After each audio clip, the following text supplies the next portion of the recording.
a la primera conferència patrocinada per l'Agència Valenciana Antifrau, activitats per al bon govern i la ciutadania en el territori valencià.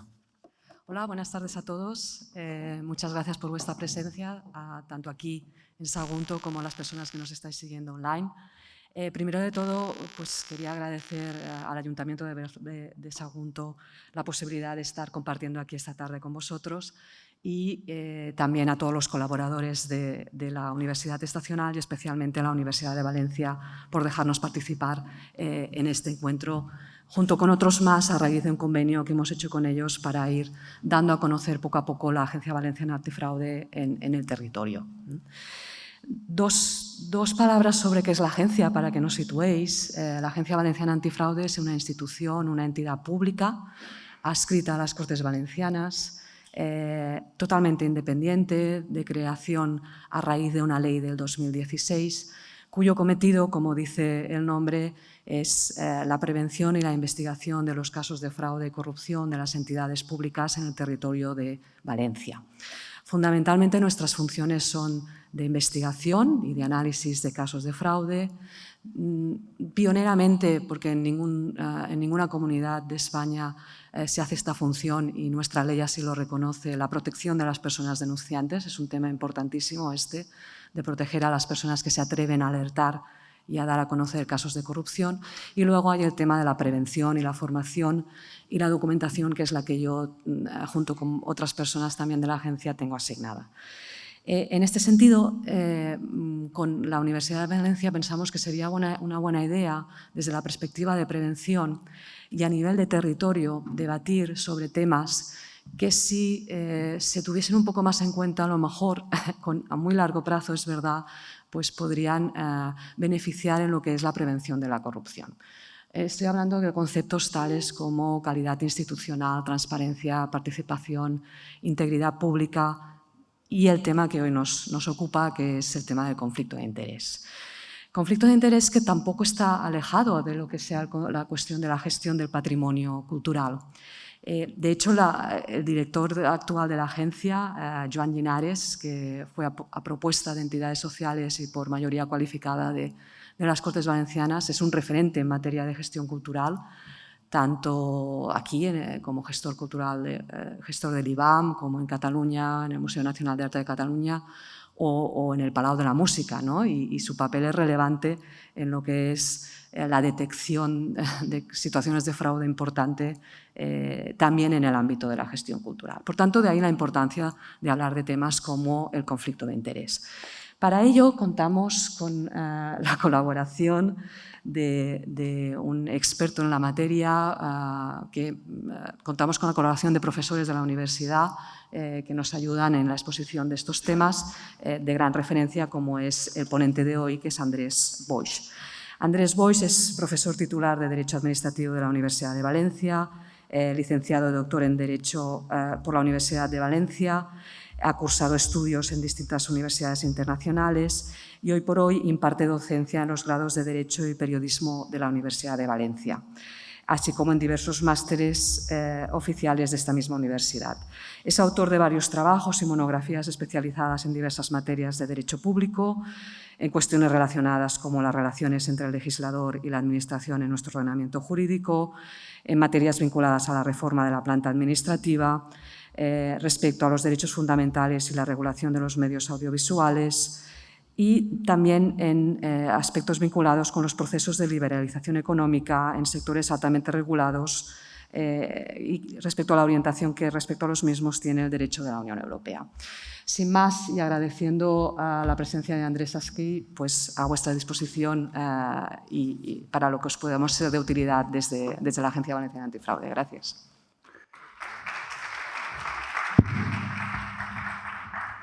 Moltíssimes gràcies per aquesta amable presentació, Sílvia, i moltíssimes gràcies sobretot a tots vosaltres per estar ací, sobretot en una jornada que essencialment estarà dedicada a l'estudi del patrimoni cultural i de com posar-ho en valor, com gestionar-ho, com protegir-lo, on aquesta primera part potser alguns de vosaltres us sigui una mica sobrera, perquè és una qüestió, pot ser dura i més a aquestes hores de la vesprada. Jo tractaré de fer-ho el més entenedor possible i de referir-me mínimament a les connexions que aquest tema, que és un tema important, té amb qualsevol gestió pública, com us recordava fa no res l'alcalde. Bàsicament, venint cap ací des de València, perquè jo soc de València, a mesura que t'apropes a la ciutat, el que veus és la quantitat de patrimoni que una vila com Sagunt té i que no és només el patrimoni que històricament considerem com a tal, el més històric, l'arquitectònic, sinó que hi ha tot un seguit de fites que ens parlen de la història d'aquesta ciutat i de les seues gents. També ho posava de relleu abans el regidor d'Urbanisme. I a més, amb la sensibilitat actual de les nostres administracions públiques, tenim la sort que aquest patrimoni, des del grau vell de Sagunt al patrimoni industrial, a poc hem comprès com d'important és posar-ho en valor. I com d'important és dedicar-li diners, com d'important és que hi hagi un marc jurídic capaç de protegir-lo. De fet, per exemple, potser al País Valencià no tenim, a hores d'ara, una legislació en matèria de patrimoni cultural totalment adaptada al que són les possibilitats de gestió que a altres territoris ja veiem. Però una de les coses que el govern del Botànic, pel que jo sé, està tractant de fer és justament donar-li una espenteta a una actualització a aquestes normes en matèria de patrimoni per donar instruments de gestió per a la protecció d'aquests altres patrimonis que en el fons conformen la globalitat d'aquesta herència del que som. Doncs bé, simplement això per dir que una part d'això, encara que sigui xicoteta, és que les coses funcionen bé a nivell administratiu i que des d'aquesta perspectiva el poder garantir i tindre normes que, sobretot des d'una perspectiva preventiva, que és per al que serveixen les normes per a previndre els conflictes d'interès dels que jo parlaré seguidament, doncs està bé també tindre-les en compte i tractar de fer-ho millor. Així que és d'això del que us parlaré i simplement deixeu-me que diga també com de content estic de fer-ho a una ciutat com Sagunt i més encara venint de la Universitat de València, que ja sabeu que hi ha saguntins que han format part de la nostra història, a més alguna història ben recent, no només persones de Sagunt, sinó persones de la comarca. De fet, des de l'antic rector Ramon Lapiedra, que era d'ací a prop, a persones de la significació de Josep Lluís Blasco, que era de Sagunt. La Universitat de València és també Universitat de Sagunt, perquè Sagunt ha estat part i és part del que és la Universitat de València. Aleshores, per a mi també, simplement dir-vos com de content em posa el poder comentar-vos això així. Bé, aleshores, del que anem a parlar és d'això, dels conflictes d'interès, i ja dic que la presentació aquesta que tinc jo és una presentació llarga, de manera que si algú té curiositat, ahí té molta informació i té moltes referències concretes, jurídiques, a normes, etc. Jo no vaig a endinsar-me tant, vaig a tractar de indicar les coses que em pense que són més essencials, sobretot connectat a com hem de gestionar bé els afers públics. Bé, si parlem de conflictes d'interès i la seva prevenció, és evident que estem parlant d'una qüestió íntimament relacionada amb la corrupció. I els problemes de corrupció que hem patit a tota Espanya, també ho assenyalava, crec que l'alcalde en la seva presentació, al País Valencià, n'hem tingut a bastament, han posat sobre la taula la necessitat d'establir millors normes jurídiques per tractar de previndre la corrupció. Perquè el problema de la corrupció no és tant que n'hi hagi i s'hagi de perseguir, sinó que el que és sa, sobretot per a una societat, és tindre mecanismes de tot tipus que previnguen aquesta corrupció. Per què? Perquè ja sabem que la corrupció és destructora del vincle social, genera problemes de gestió monumentals.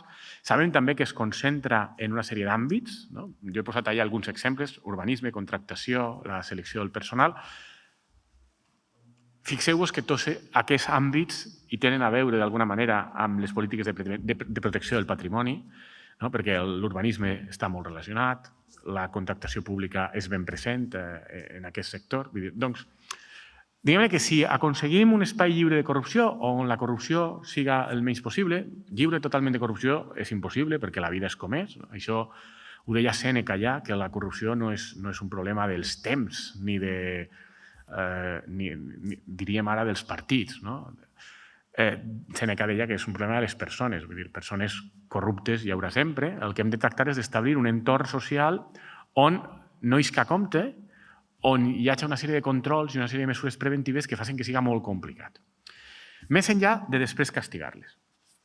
Des d'esta perspectiva, i també des de la perspectiva que hi ha un tipus de corrupció que no es veu molt, però que és particularment perniciosa, que és la corrupció de baixa intensitat, aquesta corrupció xicoteta, de ara anem a fer aquesta licitació sense que hi hagi massa publicitat, perquè ho podem fer, però així no ens entenem, i mira, aquí vaig a tal. Aquestes cosetes xicotetes, no? És que tinc un cosí, que...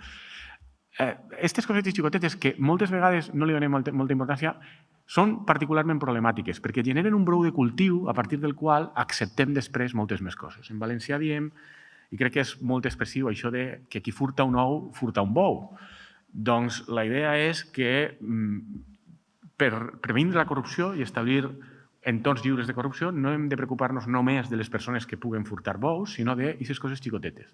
I aquests entorns amb normes preventives normalment són particularment útils per a això, per a generar, en compte d'aquest brou de cultiu facilitador de la corrupció, unes dinàmiques on siga complicat caure en el parany.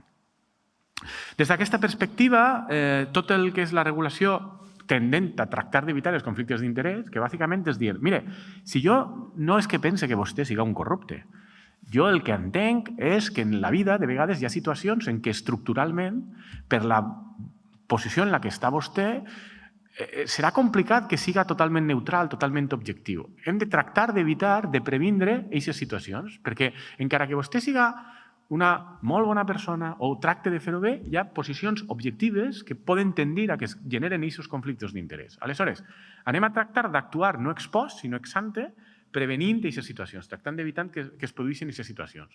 I així evitarem corrupció d'una banda i evitarem d'altra banda que fins i tot persones que no pensen estar fent-ho malament puguen fer-ho malament. Per a previndre els conflictes d'interès, vull dir, no és una cosa nova. Jo he dit abans, venim d'un temps amb molta corrupció i evidentment hem reformat les normes. Però això no és nou. Que hi ha possibilitats de conflicte d'interès i que hem de previndre-les és una cosa que sabem des de fa molts anys i tenim normes jurídiques que des de fa molts anys tracten de previndre això. Aleshores, hem de distingir entre el que he posat ahir, respostes clàssiques de tota la vida, que les tenim ahir, simplement hem de revisitar-les de vegades perquè sembla que ens oblidem que existeixen, són les normes en matèria d'abstenció, de recusació, les incompatibilitats que tenim tots els treballadors públics, per exemple, i darrerament tenim una sèrie de respostes noves al nostre ordenament jurídic, d'una banda perquè anem aprenent, anem descobrint nous problemes i també com a resposta a aquesta situació de corrupció. I ahir hem tingut moltes reformes legislatives darrerament, tant a Espanya com al País Valencià, i tenim una sèrie d'eines que s'han anat posant de moda darrerament, que algunes funcionen molt bé. Mesures de prevenció procedimental, tot això de la compliance, que és privada però també pública, posar el focus en una sèrie d'auditories, codis de bones pràctiques. D'això anem a parlar molt ràpidament. I ahir és on us dic que jo tenia preparada una presentació amb molta informació, però la teniu ahir, si la voleu, la podeu gastar. Jo vaig a centrar-me simplement en dir-vos. Aquestes respostes clàssiques, el que hem de fer és tindre clar que són importants i que resulta necessari tindre-les presents i ser exigents amb nosaltres mateixos. Per exemple, l'obligació d'abstenció és una obligació clàssica que el que ens diu bàsicament és si vostè té un interès en un afer o té relació familiar o comercial amb algú que puga tindre un interès en un afer i està en una posició pública de prendre decisions respecte d'aquesta qüestió, vostè simplement, encara que, ja dic, que vostè pense que ho va fer molt bé, s'ha d'abstindre i ha de simplement no formar part d'aquesta decisió. Aquesta és una regla clàssica i moltes vegades l'hem oblidada. És de veres que hi ha situacions, i passa en la gestió, per exemple, en un municipi, no és el cas de Sagunt, perquè Sagunt no és un municipi petit, però en els municipis més menuts sí que passa que de vegades és complicat que qui està a la corporació municipal no pugui tindre algun tipus de lligam. Aleshores, potser no es pot filar tan prim en aquestes situacions perquè conduiríem a la paràlisi. A la Universitat de València, per exemple, es passa també que moltes vegades és molt complicat que qui pren una decisió no tinga coneixement de les persones que puguin estar implicades. Però, en general, hem de ser autoexigents amb això de l'abstenció. I és una regla de tota la vida que, simplement, que sapigueu que existeix, que té aquesta funció de previndre possibles conflictes d'interès, que està ahí i que ha estat tota la vida. En cas d'estar inclòs en causa d'abstenció, un mateix ho ha d'assenyalar, si no li poden recusar, hi ha possibilitat de sanció, fins i tot si algú que hauria d'haver-se abstès participa en la presa de la decisió. Tot això és una regulació ben clàssica i està ben feta, simplement en 2015 l'actualitzarem en la nova llei de procediment administratiu, però recuperant el que havia estat sempre la regulació. Sobre l'abstenció el que és important és recordar-nos que existeix i tractar de ser autoexigents. Jo ahir la regla una miqueta d'anar per casa, de dret administratiu del carrer, que quan parlem amb els estudiants o quan estem fent tasques de gestió sempre ens tractem d'aplicar a nosaltres mateixos, és si tens algun dubte respecte de si pots tindre una causa d'abstenció, abstint-te. Perquè només el fet que tu mateixa tingues un dubte probablement vol dir que si no eres tu, sinó un altre, imagina els dubtes que podria tindre. Aleshores, t'abstens i ja està, no passa res. Ningú no és imprescindible. Segona resposta clàssica de tota la vida, les normes en matèria d'incompatibilitats.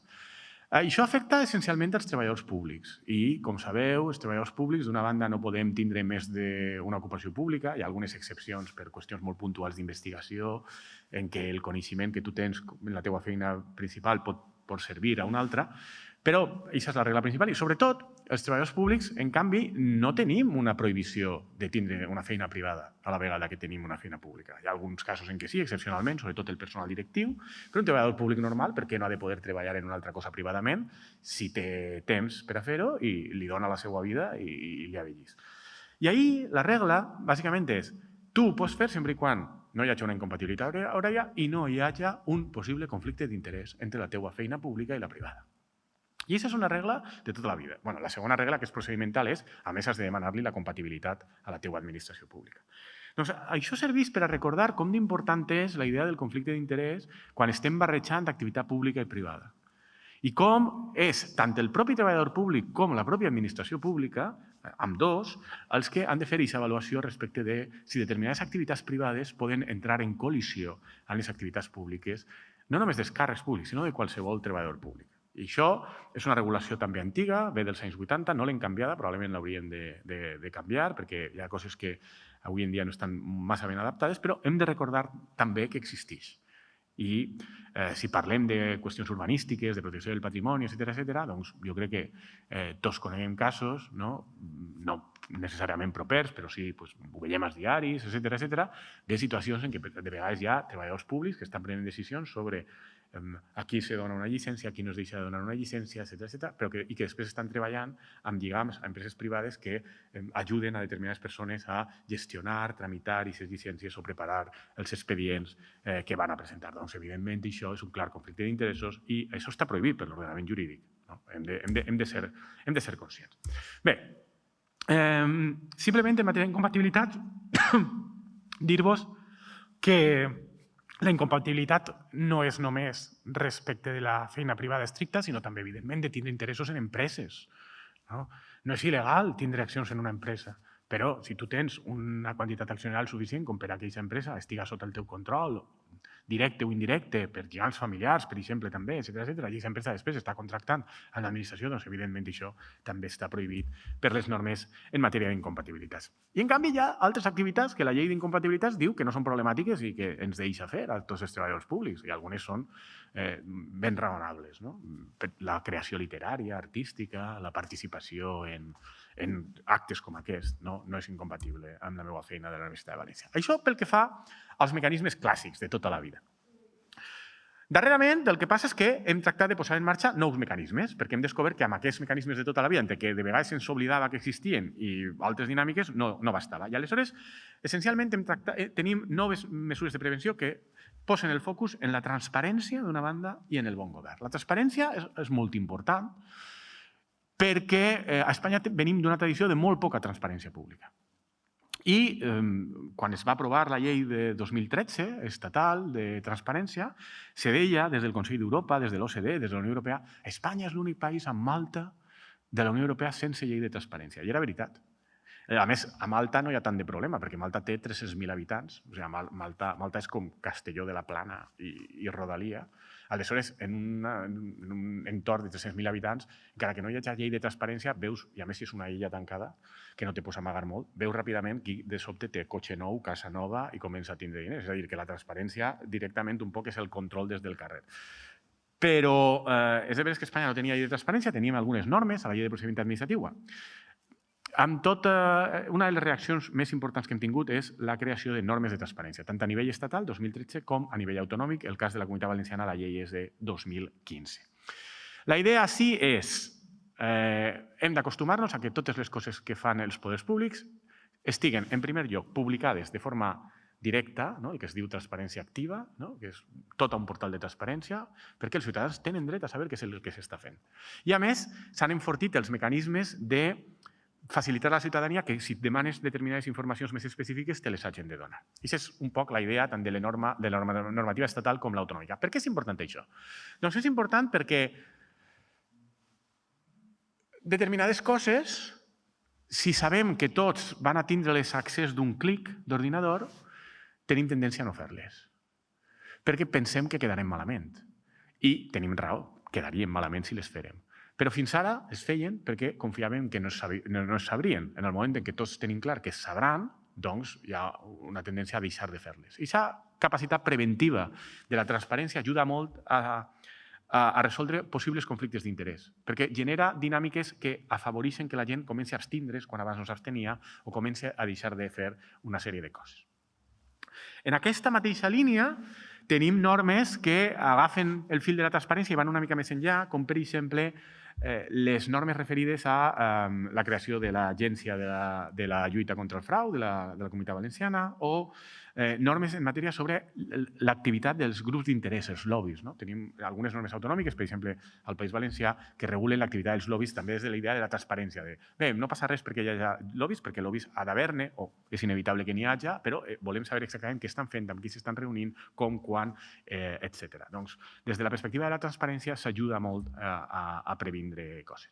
En totes aquestes normes hi ha sempre previsions en matèria de conflicte d'interessos. Tenim, per exemple, l'article 27 de la llei de transparència estatal i per afavorir que es detecten els conflictes d'interessos ja sabeu que aquestes normes en matèria de transparència obliguen a publicar moltes coses i moltes dades dels càrrecs públics. En el mateix sentit, la llei de transparència de la Comunitat Valenciana, que a més diu que ha d'haver un codi de bon govern, després direm alguna miqueta sobre això, concretant això. No vaig a parlar molt més d'aquestes coses, simplement que sapigueu que existeix, i passem directament ja a un tercer tipus de mesures, que són els codis ètics. Això també és una cosa que s'ha fet cada vegada més, simplement així que tingueu les referències. Els codis ètics normalment estan pensats per a la regulació ja dels càrrecs, dels alts càrrecs de l'administració. Tenim una llei la llei de 2015 sobre l'Administració General de l'Estat, tenim algunes previsions al nou EBEP, que és l'Estatut Bàsic dels Treballadors Públics, i així al País Valencià tenim una llei de 2016 sobre incompatibilitats i conflictes d'interessos de persones amb càrrecs públics i també tenim de 2016 el Codi de Bon Govern de la Generalitat derivat de la llei de transparència que obligava a que s'aprovara. I ahí, de nou, tenim moltes mesures que es fonamenten en aquestes mateixes idees però que ja van molt més al detall. És a dir, necessitat de molta transparència, necessitat d'autoregulació, necessitat de ser conscient que aquestes coses s'han de fer molt millor. Ahí teniu també a la presentació tota una sèrie de dades sobre com se concreten les prohibicions sobre incompatibilitats, sobre portes giratòries, la necessitat d'inhibició i abstenció en una sèrie d'històries. El que m'interessa a mi ressaltar és que tots aquests instruments són relativament nous, estem experimentant amb ells, perquè no porten ni 5 anys en marxa, però de moment els resultats que estan donant són bons. És a dir, estem acostumant-nos a que la ciutadania ara té molta més capacitat de fiscalització i control i això, en principi, hem de confiar en que resulte en menys problemes.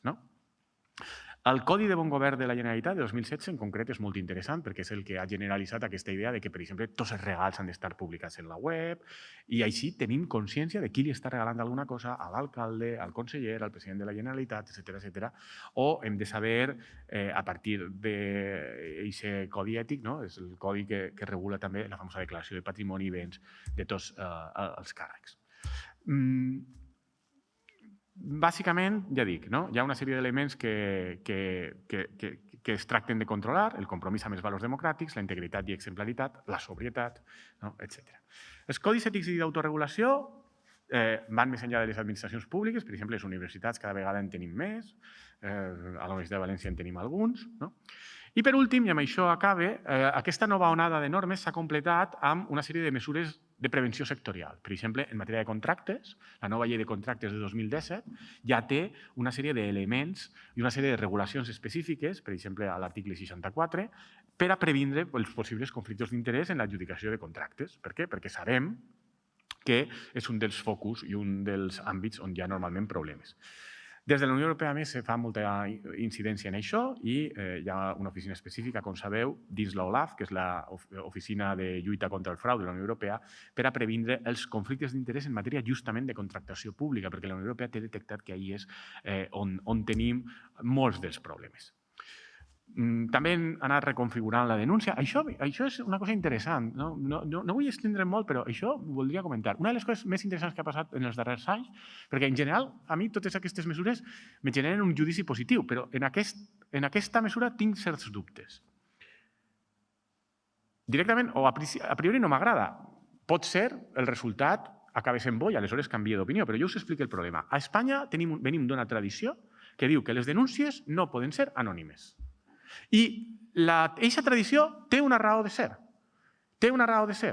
La raó de ser és que nosaltres vivim en un país on hem viscut en determinats períodes històrics, per exemple, la Inquisició. Però si no ens anem tan lluny, per exemple, durant el franquisme, on l'admissió de denúncies anònimes generava problemes molt greus. En primer lloc, generava que moltes persones aprofitaren aquesta possibilitat per a denunciar la gent per altres raons, per raons de vengança personal. I, en segon lloc, mobilitzava a les administracions públiques per a controlar coses que moltes vegades no tenien cap sentit, perquè com la denúncia era anònima, tu posaves en marxa tot el mecanisme per xorrades o per coses que no existien i aleshores era molt poc eficient. Aleshores, com a reacció front a això, la democràcia espanyola es fonamenta en una sèrie de regles i una clau, que a més no és només de la democràcia espanyola, altres països europeus la comparteixen, és les denúncies anònimes no se tramiten. Si algú vol denunciar alguna cosa per a que l'administració es posi en marxa, ha de dir qui és qui denuncia, per a que l'administració pugui valorar la fiabilitat d'aquesta denúncia. Evidentment, això no vol dir que el nom de qui denuncia s'hagi de fer públic, perquè se pot garantir l'anonimat d'aquesta persona cap a fora, la confidencialitat de la identitat del denunciant. Això està totalment previst, per exemple, a tota la normativa europea i a l'espanyola. I això és el que diu a dia d'avui la nostra llei. Ho continua dient la llei. La llei diu clarament, article 62 de la llei de procediment administratiu, que a Espanya no s'accepten les denúncies anònimes, que són il·legals. I front a aquesta manifestació legal clara, avalada pel Tribunal Constitucional i el Tribunal Suprem, hi ha una pràctica que s'ha generalitzat a l'administració de l'Estat, a altres administracions, d'acceptar denúncies anònimes. A dia d'avui és generalitzat. Si aneu al portal de transparència de, per exemple, la Seguretat Social, veureu que hi ha la possibilitat de denúncies anònimes. Fan la trampeta de dir això no és una denúncia, és una posada en coneixement de l'administració. És una trampa, perquè una denúncia se defineix en la llei com posar en coneixement de l'administració. I, per exemple, les noves oficines antifrau de la Generalitat Valenciana accepten les denúncies anònimes, explícitament. Fins i tot a la seva web les demanen. A mi això no m'agrada per dues raons, perquè pense que és il·legal, en primer lloc, i perquè tinc moltes prevencions per el desastre històric que ha suposat. Però bé, és el que tenim. Com ho tenim, el que jo espero és que en els propers anys fem una avaluació de ha servit alguna cosa acceptar les denúncies anònimes? La ràtio de denúncies anònimes que després s'han confirmat com denúncies respecte de fets correctes ha estat substancial? O hem estat perdent temps, diners i esforços per facilitar a la gent vengances privades sense cap sentit?